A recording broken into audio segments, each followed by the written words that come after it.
Hello, j'espère que vous allez bien. Bienvenue sur ma chaîne. Avant de commencer notre vidéo du jour, j'ai une super offre à vous partager. Alors, si vous aimez cuisiner et que vous cherchez de nouvelles inspirations, c'est le moment parfait parce que jusqu'au 20 octobre, vous pouvez obtenir un lot exclusif de 57 e-books de cuisine pour seulement 29 euros au lieu de 787 euros si jamais vous deviez acheter chaque e-book séparément. À savoir que pour le prix de 2 à 3 e-books, vous obtenez les 57 e-books de cuisine. Alors le lot couvre toutes les thématiques de la cuisine, des repas rapides pour la semaine, des recettes gourmandes pour les occasions spéciales et des idées pour chaque saison de l'année. Vous y trouverez des auteurs vraiment connus et reconnus, experts dans leur domaine, et bien sûr vous allez trouver mon petit e-book à moi qui a pour thématique le batch cooking qui vous aidera à planifier vos repas facilement. Alors là, l'offre est vraiment limitée, donc ne manquez pas cette occasion. Je vous mets le lien dans la barre d'informations. Je compte sur vous, si ces e-books vous intéressent, d'utiliser ce lien-là pour les acheter. Comme ça, vous faites le plein d'idées de recettes pour toute l'année et en même temps, vous profitez pour soutenir la chaîne. On se retrouve pour une nouvelle vidéo de batch cooking spécial débutant. Donc on va finaliser recette après l'autre. Ça vous permet de vous familiariser avec la technique du batch cooking sans avoir la tête qui tourne dans tous les sens parce qu'il faut lancer plusieurs préparations à la fois. Et après, bien sûr, une fois que vous vous sentez à l'aise, vous pouvez enchaîner les préparations. Pendant qu'il y a une recette qui est en train de cuire, vous pouvez commencer à préparer l'autre et ainsi de suite.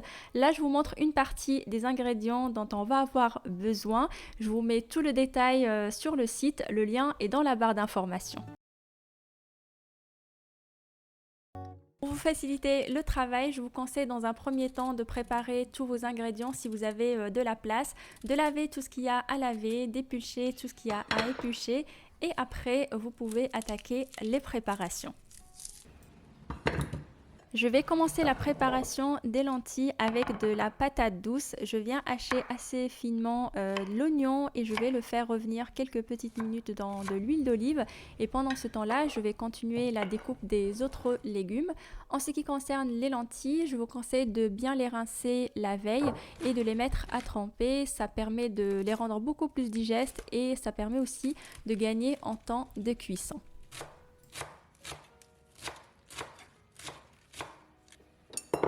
Je garde une partie des feuilles des blettes de côté, je vais les ajouter en fin de cuisson, comme ça elles gardent bien leur couleur et j'aime garder le côté un peu croquant, mais si vous préférez que ça soit bien tendre, vous pouvez les ajouter dès le début de la cuisson.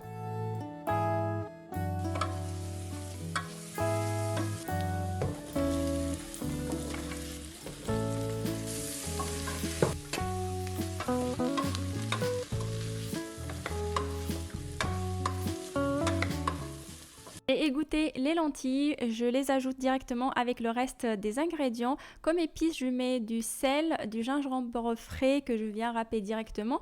Vous pouvez utiliser du gingembre en poudre. Et après, j'ajoute ras el hanout. Si vous me suivez depuis un moment, vous savez que c'est une épice que j'utilise beaucoup, mais vous pouvez la remplacer avec les épices de votre choix. Je couvre avec de l'eau et je laisse cuire à peu près 20 minutes. Si vous mettez à tremper vos lentilles la veille, ça cuit très vite.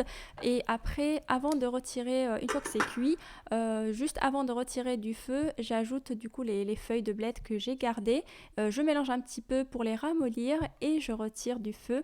Je laisse refroidir de côté et après on va pouvoir les mettre dans une boîte de conservation ou sinon vous pouvez les laisser dans le... Moi je vais laisser dans le petit faitout. Il n'y a pas plus simple qu'une soupe, on peut mettre les légumes qu'on veut, les légumes qu'on a déjà à la maison, surtout ceux qui traînent depuis un petit moment dans le frigo, comme mes carottes là qui commençaient à noircir.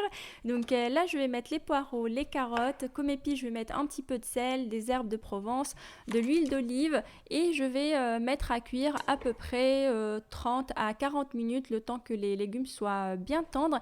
Et ce qui est bien aussi avec les soupes, en tout cas une grande majorité des soupes, on peut les congeler et ça c'est super bien, ça nous permet de faire une grande quantité, les mettre au congélateur et les sortir quand on a besoin ou quand on a la flemme de cuisiner certains soirs dans la semaine. Faites attention à ne pas trop remplir vos boîtes de conservation ou vos bocaux parce que lors de la congélation, ça va gonfler et donc ça peut faire exploser la boîte.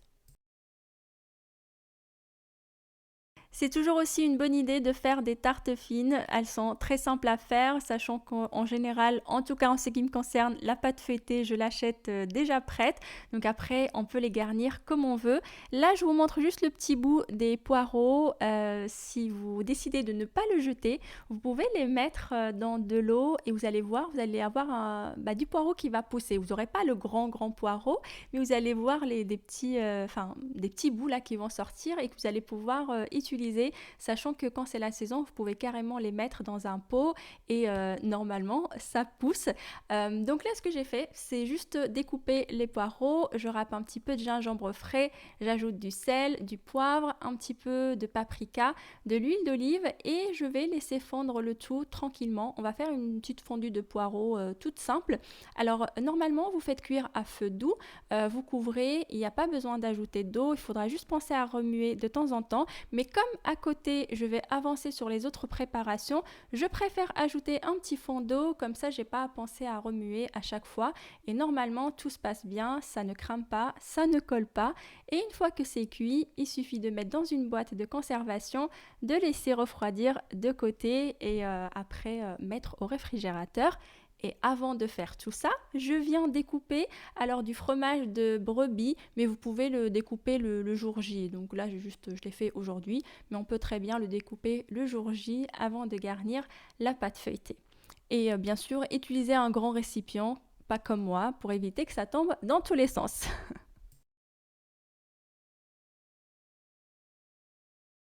Quand on était petit, on mangeait beaucoup des œufs brouillés mélangés avec de la sauce tomate et c'est ce que je vais vous présenter aujourd'hui. Mais bien sûr, je customise un petit peu la chose histoire que ça, que ça vous donne envie.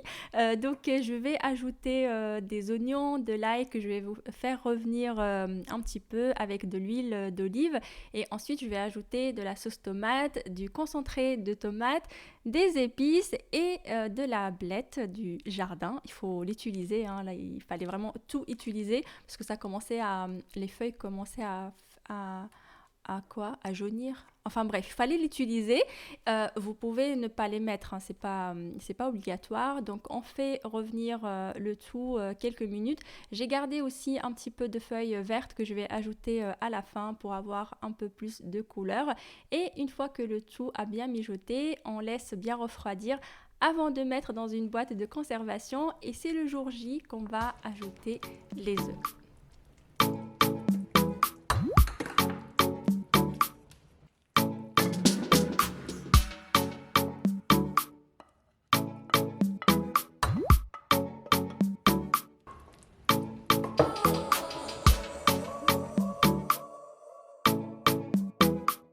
J'aime bien du poisson au four, surtout quand il est bien mariné. Là, ce que je vous propose de faire, c'est du saumon bien mariné avec des pommes de terre. Donc là, j'ai épluché les pommes de terre, j'ai haché assez finement de la coriandre. Je vais râper directement des gousses d'ail. N'hésitez pas à en mettre pas mal, ça donne vraiment, ça relève bien le goût de la recette. J'ai mis du sel, du poivre. Je vais utiliser des épices tandoori, mais vous pouvez bien sûr les remplacer aussi par les épices de votre choix, de l'huile d'olive et je viens bien mélanger avec les pavés de saumon. Alors n'hésitez pas à faire cette étape-là plutôt dans un grand saladier, vous comprendrez pourquoi après. J'ai un petit peu galéré, j'ai voulu économiser le lavage d'un saladier mais finalement voilà, c'était pas si pratique que ça. Alors, je découpe les pommes de terre en rondelles, coupez-les assez finement, comme ça on gagne en temps de cuisson. Et après, on vient tout mélanger. Âme sensible, s'abstenir, hein. J'utilise beaucoup mes mains en général pour mélanger. J'ai pas peur de mélanger avec les mains, mais je sais que certaines personnes ils n'aiment pas trop, donc faites ça avec des cuillères, des grandes cuillères par exemple. Et n'oubliez pas d'ajouter du citron confit, c'est extra avec ce genre de recette. Sinon, vous pouvez utiliser du citron classique, mais moi j'aime pas enfin classique, du citron frais on va dire. Ça donne de l'amertume, enfin une certaine amertume que j'aime pas. D'autres aiment, donc vous faites comme vous le sentez. Alors en ce qui me concerne, on va manger ce plat aujourd'hui, donc j'ajoute de l'eau tout de suite et je vais le mettre au four. Mais pour vous, vous filmez bien votre plat, vous le mettez au frigo et c'est le jour J que vous allez pouvoir ajouter de l'eau avant de passer à la cuisson, sachant que ce plat, ça sera le premier à consommer dans votre semaine. Il faut laisser maximum une nuit au frigo et après vous le cuisinez. Et voilà ce que ça donne une fois tout est prêt. On laisse bien sûr tout refroidir avant de fermer les boîtes, sauf pour le poisson et les pommes de terre qui sont déjà froids. Là, on va juste tout bien filmer et mettre au frigo. Et ça sera la première recette à consommer dans votre semaine parce que le poisson, ça se garde pas trop longtemps au frigo. Donc maximum une nuit, enfin 1 à 2 jours. Et il faudra le cuire très très rapidement. Pour le reste, on va tout simplement fermer les boîtes et les mettre au frigo, à part pour la soupe qu'on va congeler. Ça sera à consommer en dernier, donc le dernier jour de votre semaine. Bien sûr, il faut veiller à ne pas trop remplir vos boîtes de conservation ou les bocaux parce que ça gonfle lors de la congélation et ça peut exploser votre boîte. Et je vous montre tout de suite comment finaliser les recettes. Préchauffez le four à 180 degrés, couvrez bien votre plat avec un couvercle adapté ou bien avec du papier aluminium et faites cuire environ 25 à 30 minutes. Surveillez la cuisson bien sûr selon la puissance de votre four et vérifiez avant de sortir le plat que les pommes de terre sont bien tendres et après il suffit de déguster.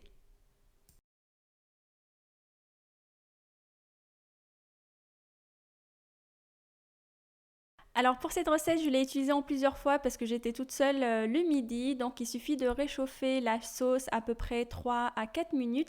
N'hésitez pas à ajouter un petit peu d'eau pour fluidifier la sauce. Et ensuite vous ajoutez vos œufs. Vous pouvez soit les brouiller, les mélanger pour que ça cuise assez vite. Pour ma part, je les laisse entiers et je couvre avec un couvercle. Comme ça cuit les œufs à l'extérieur, mais l'intérieur du jaune reste quoi ne cuit pas. J'aime beaucoup quand le jaune n'est pas cuit. N'hésitez pas à rectifier l'assaisonnement si besoin. Et après, j'ai juste ajouté un petit peu de coriandre, un peu de fromage de brebis qui me restait et des graines germées de lentilles que j'ai fait début de semaine dernière avant de commencer ce batch cooking. Donc c'était déjà prêt. Je vous mets dans la barre d'informations le lien de la vidéo si vous souhaitez les faire aussi à la maison. Pour les lentilles, il suffit de les réchauffer et en fonction de votre goût, soit garder la sauce et la déguster comme ça avec une cuillère, c'est ce que j'aime particulièrement. Sinon, vous pouvez filtrer avec une écumoire et garder vraiment que les lentilles avec la patate douce sans la sauce.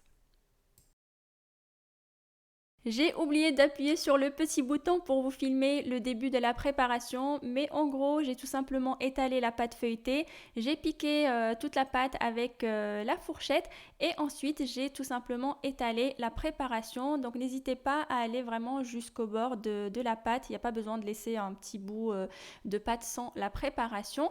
Vous pouvez assaisonner votre préparation si vous le souhaitez. Pour ma part, j'aime bien ajouter un petit peu de poivre, un peu d'herbe de Provence et qu'est-ce que j'ai mis d'autre, un petit peu de paprika pour la couleur et vous faites cuire à peu près 25 à 30 minutes le temps que la pâte soit bien dorée. Vous surveillez bien sûr en fonction de votre four, enfin en fonction de la puissance de votre four. Et oui, et pour la servir, pareil, j'ai oublié de filmer, j'ai ajouté un petit peu de coriandre et des graines germées de lentilles. En ce qui concerne la soupe, pensez à bien la sortir la veille et la mettre au frigo, comme ça elle va décongeler de manière naturelle et le soir il suffit de la réchauffer et de la déguster bien chaude. Vous pouvez l'accompagner avec des petites tartines de pain par exemple. Et voilà, j'espère que cette nouvelle vidéo de batch cooking va vous plaire. J'espère qu'elle va vous donner de la motivation pour passer en cuisine, qu'elle va vous donner de l'inspiration pour créer vos propres recettes. Comme d'habitude, n'hésitez pas à adapter les ingrédients en fonction de ce que vous aimez, en fonction de ce que vous avez déjà dans vos placards, dans votre frigo. Vous n'êtes pas obligé de respecter chaque ingrédient que je vous donne dans la vidéo.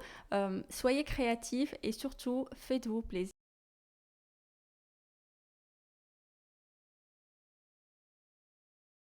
On commence par un bon filet d'huile d'olive dans un faitout. Alors dans le livre, elle utilise des cuisses de poulet. Moi j'ai pris les pilons et du coup j'ai doublé la quantité. Donc là il suffit juste de les mettre dans le faitout, de fermer et de laisser cuire pendant 10 minutes à feu moyen. Et pendant ce temps-là, on va s'occuper des oignons, des échalotes et de l'ail. On va tout simplement les peler. Je les rince un petit peu moi avant de les découper grossièrement et on va les réserver dans des récipients séparés et ça va nous servir pour différentes recettes. Donc à chaque fois dans le livre, on va nous dire utiliser un tiers, deux tiers, la moitié, etc.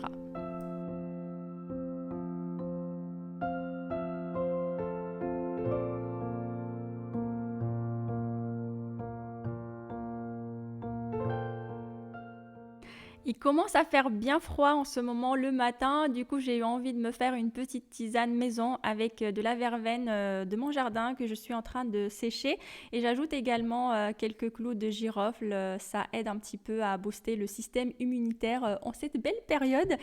Donc il faut laisser bien infuser avant de déguster cette tisane et on continue les préparations. Là je fais tremper le céleri branche avec la coriandre dans de l'eau et ensuite je vais tout simplement les rincer et les laisser égoutter. Et pour les légumes, là je suis en train de découper du céleri rave. Normalement dans le livre on utilise des carottes, mais comme j'avais une moitié de céleri rave dans le frigo, j'ai préféré l'utiliser. Et je découpe également le céleri branche en tout petits morceaux.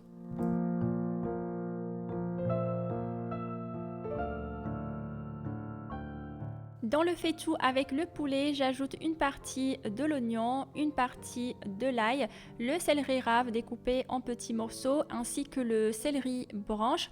On ajoute les épices, du sel, du gingembre, de la cannelle. On couvre avec un grand verre d'eau et on va laisser cuire 35 minutes.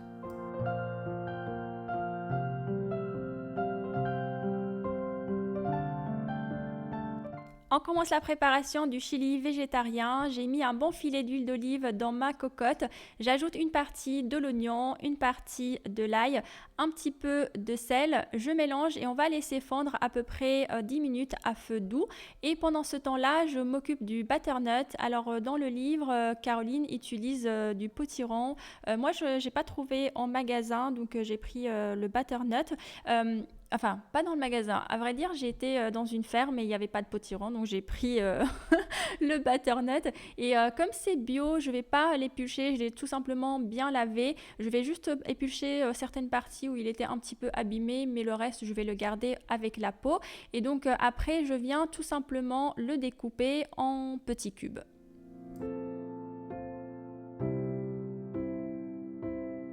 On va utiliser une partie du butternut dans le crumble de légumes, donc je mets un petit peu directement dans le plat à gratin. Les oignons du chili végétarien ont bien fondu, je viens ajouter les tomates ainsi que les épices. Donc j'ai mis du curcuma et du cumin. On mélange et on va poursuivre la cuisson pendant 15 minutes.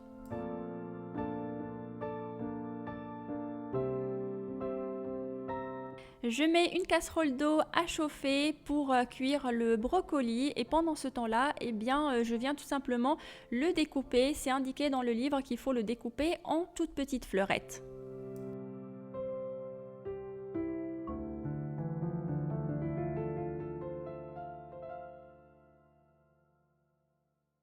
Pendant la cuisson du brocoli, on vient préparer le crumble. Donc dans un saladier, je mets la farine, le parmesan, le beurre, le thym et les graines de courge. Et on va venir travailler avec les bouts de doigts pour obtenir une texture assez sableuse et avec de gros grumeaux. Et ensuite, on réserve de côté.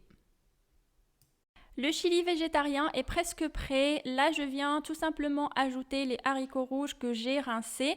On mélange bien et on va retirer tout de suite du feu et on laisse bien refroidir de côté. Vous êtes encore là? C'est cool, je vous ai pas perdu. Soyez les bienvenus dans cette nouvelle étape. On retire les brocolis à l'aide d'une écumoire et à la place, on va lancer la cuisson des pâtes. Je viens découper les tomates cerises en deux. On va utiliser une partie dans le crumble de légumes. Donc je les mets directement dans le plat à gratin. J'ajoute les brocolis. Là on sent un petit peu d'hésitation. J'ai dû aller relire dans le livre s'il fallait tout mettre ou pas. J'ajoute également une partie des oignons et une partie de l'ail. Alors j'ai prélevé un pilon de poulet et je viens l'émietter. Normalement, il faut prendre une cuisse entière. Moi, j'ai pris juste un pilon parce que je voulais pas avoir trop de viande dans mon crumble. Et je l'ajoute dans le plat. On mélange bien et on vient couvrir avec donc le sablage. Et après, donc là, j'ai allumé le four pour le préchauffer à 180 degrés. Et c'est parti pour une cuisson de, je ne sais plus, je vais vous mettre ça dans les titres. On prépare la sauce aux échalotes, je viens les mettre directement dans une petite casserole et je couvre avec du vinaigre de cidre pour ma part. On va faire une cuisson à feu doux pendant 15 minutes. Le but c'est de faire évaporer le maximum de vinaigre. Pendant ce temps-là, on prépare le gratin. Alors normalement, on doit ajouter des petits morceaux, enfin du jambon coupé en petits morceaux. Moi, j'avais envie d'utiliser du saumon fumé. Je l'ai acheté, puis à la dernière minute, j'ai pas eu envie de l'ajouter. Et en fait, on l'a dégusté le jour même. Mais à côté, en fait, j'aime bien servir le saumon fumé avec un filet d'huile d'olive et un petit peu de gros sel. J'aime beaucoup ça. Et puis, bah, c'était bon. Et donc, une fois qu'on a tout mis dans le plat, on enfourne pendant 15 minutes. Dans le faitout avec le poulet, on va ajouter une partie du butternut, on couvre et on va poursuivre la cuisson encore 10 minutes. Et pendant ce temps-là, on vient découper la pâte feuilletée normalement en 12 carrés, mais la mienne elle est ronde donc bah, c'est un petit peu plus compliqué. En fait, dans les livres, c'est indiqué juste une pâte feuilletée, donc je vous conseille si vous faites ce menu-là d'acheter une pâte feuilletée rectangulaire, comme ça on peut vraiment obtenir 12 carrés. Donc là, on met des petits morceaux de tomates et on vient fermer le carré. Donc on prend les extrémités et on les colle au centre, là comme ça. Je ne sais pas si j'étais claire, mais bon, l'image est claire. On met un petit peu de parmesan, un petit peu de graines de courge et avec le restant qui n'était pas en forme de carré, j'ai mis du parmesan et j'ai fait des torsades et après j'ai mis un petit peu de graines de courge et on enfourne. J'ai mis de l'eau à chauffer dans une grande casserole, j'ajoute le restant de butternut, le restant d'oignon et je suis censée ajouter le restant d'ail, mais je n'ai plus de restant d'ail, j'ai dû me louper à un moment donné. Mais bon, c'est pas très grave. J'ai dû mettre trop d'ail dans l'une des recettes. Mais bon, voilà, c'est pas dramatique. Alors, à côté, le vinaigre s'est bien évaporé. On ajoute de la crème fraîche, un petit peu de sel, un petit peu de poivre. On mélange et on retire tout de suite du feu et on laisse refroidir avant de mettre directement dans une boîte de conservation.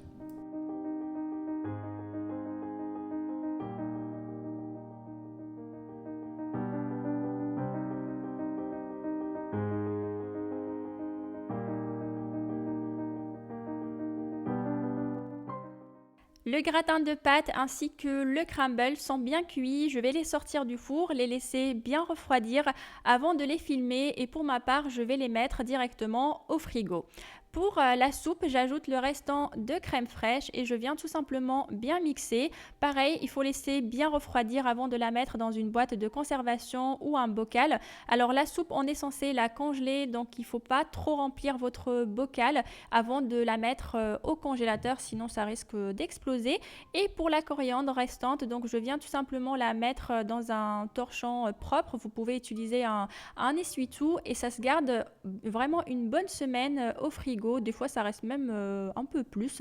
Et du coup, on va pouvoir l'utiliser tout au long de la semaine. Pour le premier jour, il suffit de réchauffer le chili végétarien, les feuilleter au four, compter à peu près 10 minutes à 160 degrés et puis préparer du riz. Pour ma part, c'est du riz complet et on a dégusté ça comme ça, c'était vraiment très très bon.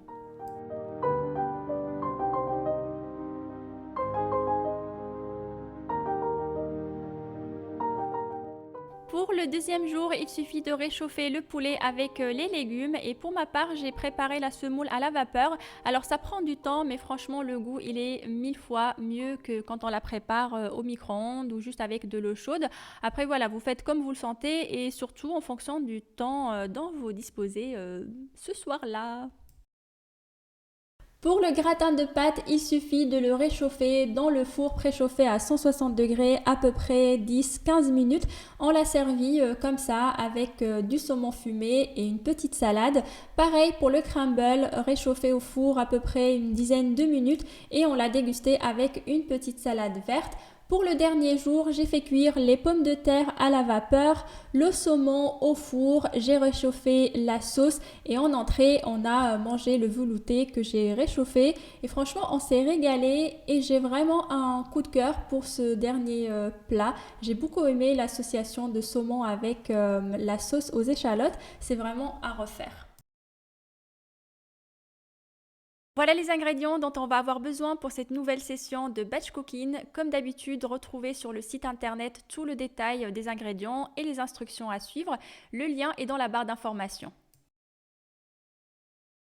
La veille, je vous conseille de laver les lentilles et le petit épeautre et ensuite les mettre à tremper dans de l'eau soit filtrée, soit minérale. Ça permet vraiment de les rendre beaucoup plus digestes et on gagne aussi en temps de cuisson. Comme d'habitude, on commence par laver tous les légumes et ensuite on commence à éplucher ce qu'il y a à éplucher, découper ce qu'il y a à découper. Pour ma part, je commence par les carottes, ensuite les pommes de terre. Pour la courge butternut, je ne vais pas l'éplucher, je vais juste retirer les parties qui sont un petit peu abîmées. Et là, en fait, j'intègre ma petite courge jaune que j'ai récoltée du jardin il y a un petit mois maintenant. Il fallait vraiment que je l'utilise, mais sinon, vous pouvez très bien faire sans. Allez, c'est parti pour la première recette. Donc, ça va être la soupe de légumes à base de courgettes, de pommes de terre et de butternut. Pour le butternut, on va l'utiliser dans 3 recettes. Une petite partie pour la soupe, une autre petite partie pour le curry de lentilles et la plus grosse partie, ça va être pour la quiche de butternut sans pâte. Bon, vous prenez pas trop la tête, hein, c'est pas au gramme près. Moi, ce que j'ai fait, c'est que j'ai découpé mon butternut en deux. J'ai gardé donc une moitié pour la quiche et l'autre moitié, je l'ai divisée en deux et j'ai mis une partie pour la soupe et une partie pour les lentilles. Le curry de lentilles, je m'en sors pas. Bon, tout est écrit sur le site et en général, c'est beaucoup plus clair. Alors, dans le faitout avec les légumes, j'ai mis une gousse d'ail pelée. Pour les épices, j'utilise de la coriandre comme ça en graines, mais sinon vous pouvez utiliser vraiment les épices de votre choix. Les soupes en général, c'est un peu toujours la même chose, hein. On met des légumes, celles qu'on trouve en fonction de la saison. C'est vraiment les épices qui viennent changer à chaque fois le goût et qui nous donnent ce sentiment qu'on ne mange pas toujours la même chose. Donc faites en fonction de votre goût et ce que vous avez dans vos tiroirs d'épices. Non, oh, mon Dieu, qu'est-ce que j'ai dit? D'épices.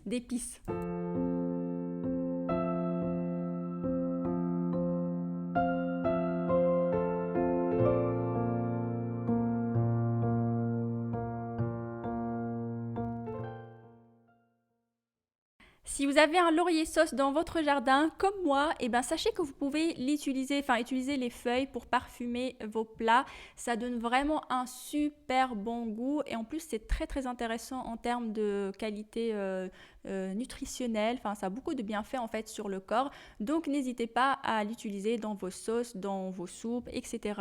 Moi là, j'en mets quelques feuilles dans ma soupe et puis peut-être dans d'autres recettes. Ah oui, dans le curry de lentilles. Allez, on continue les préparations. Donc, l'autre moitié de la butternut, je l'ai découpée en 4 et je viens découper en fines lamelles comme ça. Ça va être pour faire la quiche de butternut. Et donc, je vais les faire cuire à peu près 10 à 15 minutes. Le but, c'est de ne pas obtenir une purée. Attention, il faut que ça tienne encore. Donc, 15 minutes, ça devrait suffire. Et pendant ce temps-là, du coup, je viens découper le restant de butternut. Ça va être pour le curry de lentilles. Je profite également pour découper les carottes en rondelles. Ça va être pour faire le zalouk de carottes.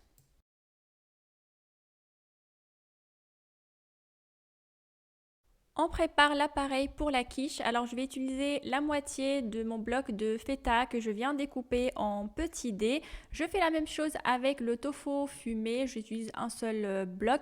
Alors si vous n'aimez pas du tout le tofu, vous pouvez... en fait, il n'y a rien à aimer dans le tofu. Ça a presque pas de goût. Mais par contre, le fumé, si ça a quand même un goût de fumée. Mais bon, si vous n'aimez pas du tout ce genre de truc, vous remplacez avec par exemple du saumon fumé ou des petits morceaux de poisson ou des fruits de mer, ou vous ne mettez rien du tout, comme ça vous faites une quiche, on va dire, végétarienne. On casse les œufs dans un grand saladier, on vient râper l'ail pelé directement dessus, on mélange bien, on ajoute les épices, j'ai mis du sel et du piment doux. Attention avec le sel parce que le feta est quand même assez salé et le tofu aussi un petit peu. Donc après on ajoute la farine de sarrasin, on mélange et on ajoute la crème liquide entière. Pour finir, on ajoute le feta et le tofu et on mélange bien. Alors mes morceaux de butternut n'étaient pas encore cuits à ce stade-là, donc là j'ai fait la préparation, je mets de côté et je continue à faire ce qu'il y a à faire. En attendant que la courge butternut ait fini de cuire. Alors, comme les fans de mes carottes étaient vraiment très très belles, j'ai décidé de les intégrer à mes recettes. Donc là, je les ai juste hachées assez finement et j'ai mis donc la moitié avec l'appareil à quiche et l'autre moitié, je vais l'utiliser pour la charmoula des carottes. Donc là, je viens beurrer mon moule. Je ne sais pas si ça se voit, le beurre il fond un petit peu, c'est parce que mon plat vient de sortir du lave-vaisselle.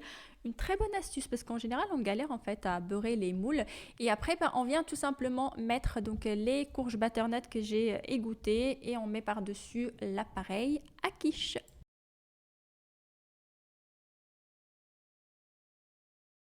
On s'occupe de la cuisson du petit épeautre, égouttez-le, mettez-le dans une casserole. J'ai mis une petite feuille de laurier sauce. On couvre avec de l'eau froide et c'est parti pour une cuisson de 20 à 25 minutes à couvert à feu moyen. On s'occupe du curry de lentilles. Je viens hacher assez finement l'ail et l'échalote. Vous pouvez utiliser un petit oignon à la place de l'échalote. Je les fais revenir 2-3 petites minutes dans un bon filet d'huile d'olive. J'ajoute les tomates cerises que j'ai découpées en deux. Ce sont vraiment les dernières tomates de mon jardin. J'étais trop contente d'en avoir autant cette année. J'ajoute également les morceaux de butternut, les lentilles, les épices. J'ai mis du sel, un petit peu de piment doux, du curry, on mélange bien, on couvre avec de l'eau et c'est parti pour une cuisson de 20 à 25 minutes. Si vous faites tremper vos lentilles, ça va vraiment cuire assez vite, donc juste pensez à vérifier de temps en temps s'il y a assez d'eau pour la cuisson. On prépare le zalouk des carottes, je mets un bon filet d'huile d'olive, je râpe directement une gousse d'ail et je fais revenir une toute petite, quelques petites secondes. J'ajoute les rondelles de carottes, les fans de carottes hachées, du sel, du cumin, vous pouvez mettre du piment doux ou fort en fonction de votre goût. On mélange et on couvre avec un fond d'eau. Je laisse cuire à peu près 20 minutes. Si vous voulez que vos carottes soient vraiment très très tendres, n'hésitez pas à prolonger la cuisson. On s'occupe de la salade de choux. Alors dans un premier temps, je viens récupérer uniquement les feuilles du chou cal. Pour les tiges, vous pouvez les garder pour les intégrer à une soupe par exemple ou une autre recette de votre choix. Je découpe grossièrement les feuilles et je les mets dans un grand saladier avec un petit peu de gros sel. Et là, on va venir les travailler, les écraser. Ça va vraiment permettre de les ramollir et réduire leur volume. On met de côté et on va découper le chou rouge. Je mets un petit peu d'huile sur ma planche, ça évite de la colorer avec le chou. En fait, ça a tendance à colorer tout ce qui est surface comme ça en bois ou en plastique. Et après, on vient tout simplement le découper le plus finement possible. Donc moi, je découpe comme ça en rond et puis après, je donne un petit coup au milieu. Ça me fait des petits morceaux. On les ajoute dans le saladier avec le chou cal. Alors, c'est une salade en fait qu'on va consommer le dernier jour parce que plus vous la laissez mariner au frigo, plus les saveurs vont se développer. Pour les épices ou la marinade, j'ai mis de la sauce soja, du vinaigre de cidre, un peu de quoi? De graines de sésame, des noix de cajou et je mélange. Franchement, c'est une salade. Cette salade, c'est une tuerie. Donc, mélangez bien, mettez dans une boîte de conservation et on la finalisera le jour J. La soupe est cuite, il suffit de bien la mixer et ensuite la mettre dans des boîtes ou dans des bocaux de conservation. Je vous conseille de mettre un petit fond en fait de soupe parce qu'elle est encore bien chaude et laisser quelques petites secondes au bocal pour s'acclimater avec la chaleur, pour éviter un peu le choc thermique. En fait, avec ce genre de bocal, ça m'est jamais arrivé, mais bon, il y a toujours un risque que le verre explose quand on change de température. Et après, donc, vous remplissez. Alors, pour ma part, je vais la garder au frigo, donc je peux remplir un peu jusqu'à ras-bord. Mais si vous mettez au congélateur, évitez de trop remplir parce que ça risque d'exploser en fait quand ça va congeler. Le curry de lentilles est cuit, je le mets dans une boîte de conservation. Il reste pas mal de sauce, mais ce n'est pas grave. Quand on va réchauffer, la sauce va réduire un petit peu. Pareil pour les carottes, quand on va les réchauffer. Alors moi, en général, ce genre de plat, je les réchauffe à la poêle.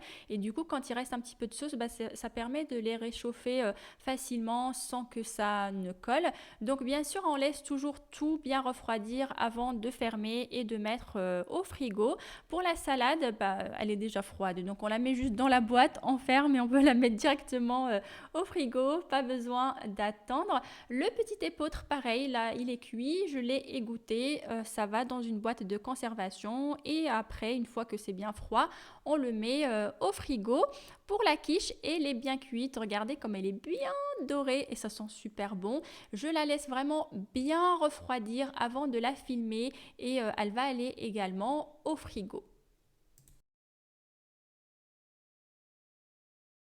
Alors, pour la quiche, il suffit de préchauffer le four à 160 degrés et de la faire réchauffer à peu près 15 bonnes minutes. Et je l'ai accompagnée avec un petit peu de salade de choux ou vous pouvez juste mettre un petit peu de salade verte pour l'accompagner. Pour le curry de lentilles, alors j'ai fait cuire le saumon au four. J'ai mis un petit peu de sel, un petit peu de poivre et du paprika. Et j'ai réchauffé le curry de lentilles quelques minutes à feu doux et on s'est régalé. C'était super bon. Pour la soupe, vous pouvez la réchauffer à feu doux et je l'ai accompagnée avec un petit peu de feta émietté et quelques feuilles de coriandre parce que ça fait joli, ça donne de la couleur et en fait ça rehausse aussi un peu ça rehausse le goût. La coriandre c'est assez, enfin moi j'aime bien le goût, c'est pas fort, c'est super bon. Enfin bref, alors pour accompagner les carottes et le petit épeautre, là je suis en train de mélanger, enfin d'écraser ou de moudre, je sais pas trop comment on dit. Alors des graines de coriandre, de la coriandre, des graines de nigel et du citron confit. Vous pouvez cuire votre poisson tout simplement avec un petit peu de sel, un petit peu de poivre, hein. Vous n'êtes pas obligé de faire tout ce cérémonial, mais moi j'aime bien tout ce qui est comme ça, bien relevé, bien épicé, mariné et tout et tout. Donc voilà, vous faites cuire votre dos de cabillaud comme vous le sentez. Et à côté, en fait, j'ai réchauffé les carottes, le petit épeautre et voilà, on avait une très très belle assiette que je trouve presque bien équilibré. Normalement, il faut qu'il y ait plus de légumes que de poissons. Là, j'avais un gros pavé de poissons, peu de légumes, peu de petits épeautres, mais bon, ça passe, ça nous a bien nourris, on était bien contents. Et puis pour la salade, le jour J, ce que j'ai fait, c'est que j'ai découpé des pommes en gros quartiers et j'ai bien mélangé le tout avant de servir et de déguster comme ça. C'est vraiment super bon, c'est une salade que j'aime faire régulièrement. Le mélange comme ça sucré de la pomme avec le vinaigre, sauce soja et tout ça, je trouve que ça se marie super bien. J'espère que vous allez tester, en tout cas si vous le faites, n'hésitez pas à me dire ce que vous en pensez.